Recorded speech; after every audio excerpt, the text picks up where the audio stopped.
Hi, this is Jeff Leisher with What's the Point? And the point this week is we are gearing up to go back to work. But wait a second. We never really left work. We just changed the place from which we worked. And in a lot of cases, we didn't even leave the place where we worked, depending on our profession. So this is weird, and it's prevalent that we're all talking about going back to work. And a lot of that suggests that we want to go backwards to work as opposed to forward to work. That we're going to leave behind a lot of the proof case that we've established that people can and want to be highly productive from anywhere, which is not to say that they never work in the same place together. There are some really important and compelling reasons to do that, like feeling more connected with each other, like having the opportunity for drive-by creativity, like being more efficiently collaborative. But there are also a lot of reasons not to be in the same place at the same time.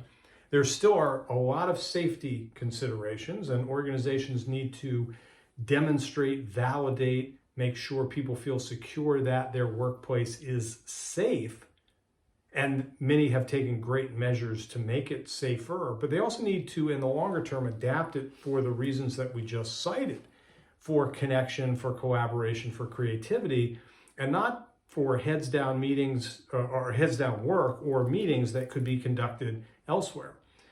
But here's an interesting statistic that really concerns me, or at least calls into question the efficacy of this thought, which is that the majority of leaders, 68%, reported in a Wall Street Journal poll that in order for their companies to maintain a strong culture, people have to be in the physical place of work at least 3 days a week. So that begs a couple of questions, starting with how strong is your culture if it can't survive people working from various places at various times when, oh, by the way, many organizations have had at least significant members of their communities working from different places. We didn't always all work in the same geography and certainly in the same building, and yet we were able to work effectively together. So what's the culture? And maybe the problem is that we haven't defined what that is. What is culture?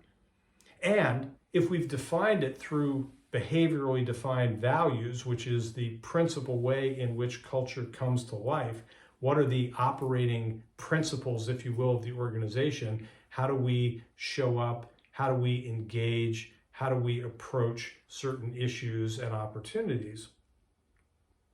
But we also have the opportunity to ask ourselves, do we need to evolve those values and therefore the culture that they enable? And the answer in a lot of cases probably is yes. So for example, if you used to principally work in the same office at the same time, and now your company is not going to maintain as much space, they're going to use the space differently when they do have people in, and oh, by the way, you're not really that interested in being in the office more than maybe a couple days a week and with a lot of flexibility and or autonomy in terms of when and for what you go into the office. So if that's true, then what may need to be updated in your culture, in your value system in order to support that and also take fullest advantage of it? These are the questions we should be asking. When people start talking about going back to work, get on your guard. Let's not go backwards. Let's learn and apply and evolve.